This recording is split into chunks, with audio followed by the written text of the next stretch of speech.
So while I've been traveling, I've had plenty of time to think.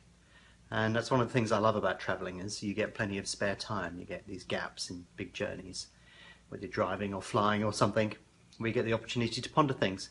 And I tend to do a lot of reading and other stuff as well.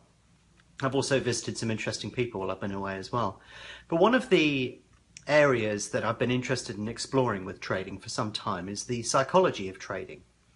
And it was interesting when I put on my blog, what are people interested in? Because everybody wanted strategies, blah, blah, blah.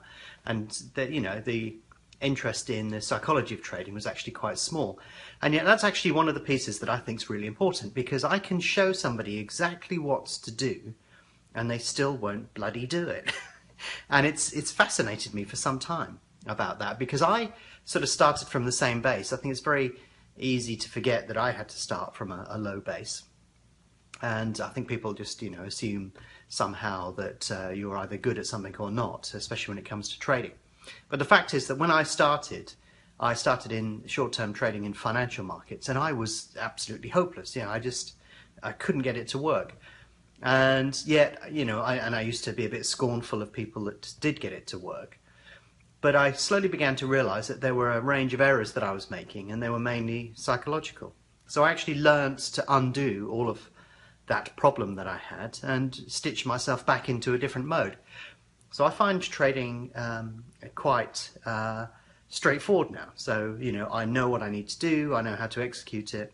And I think generally how I would summarize what's going on is that I can see through noise.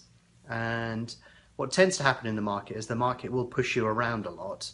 And if you're using money, then the pressure that is heaped on your shoulders, it tends to lead you into making pretty bad mistakes.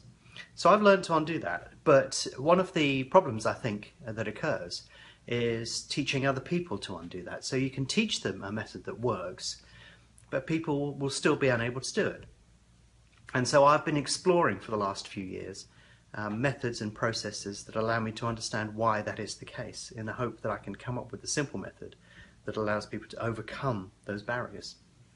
And that's one of the things I've been doing on this trip, is visiting people, discussing with eminent psychologists and trading professionals, and also, reading up on a variety of things. The two books I've been reading while I've been away are the Behavioral Guide to Finance, or something like that. I forget the exact title. And I think it's the Little Book of Behavioral Finance. I think that's the title. And I've also been reading The Chimp Paradox by Steve Peters as well. And it's interesting because both of them are exploring similar subjects in terms of how you can adapt your behavior to cope with psychological issues, although the Chimp Paradox is more a general thing. So it could be to do with personal problems, not trading problems, that are why you want to read that book. But to paraphrase it and not to do it justice, basically he's saying that you have an emotional part to your mind and a very logical part. The emotional part is much stronger than the logical part, and it overrides that part all of the time. So it's the ability to control that emotional area. And he frames it and puts it into metaphors to allow you to do that. But it was very interesting to read that through, and also on the Little Book of Behavioral Finance, or I think that's what it's called. I should have checked before I did this video. Talks and gives examples across a range of markets. But it's interesting because, the reason that I say to people, don't give up, keep going, is because I've been through that, and I went through that a long time ago. And failing at the short-term trading on financials made me think that it wasn't possible, and I was wrong. It is possible, and there are people that do it successfully. And then when I started trading on Betfair, suddenly, it all made sense, and I came up with ways to describe the market in its smallest terms and in the largest terms, why prices do things, and going through all of those details and getting a completely detailed understanding of how the market works allowed me to perfect that. But the fascinating thing for me was that even if I handed that to people and said, here you go, this is what you need to do and this is how you do it and why, the inability of people to do that. But I had to go through the stage of having to overcome that. And I think if you had to summarize it in one sort of word, I'd say it was fear.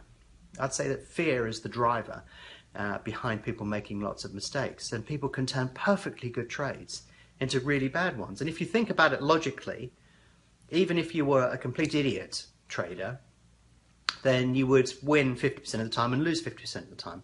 Overall, you'd probably be net negative because you'd have to pay a commission to the exchange you're using. But essentially, there is no massive reason why you should perform worse than that, and yet people do consistently. So that was fascinating and interesting to see, and that tells you that there is a problem there that people need to overcome. And having overcome it, I sort of know what to tell people and what they should do, but they still find it very hard to execute.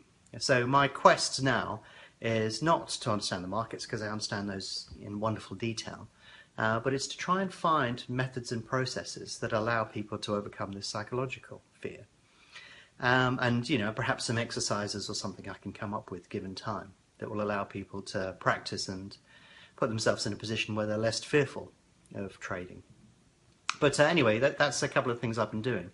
And I'm going to record a couple of other videos as well to give you some metaphors or analogies that, you know, may guide you in terms of what you expect you'll need to do, or the way you'll need to look at things to be able to overcome some of that fear. But yeah, very interesting stuff. If you're interested in learning more about BetAngel, its tools and the opportunities they present, why not visit betangel.com today to download a free trial.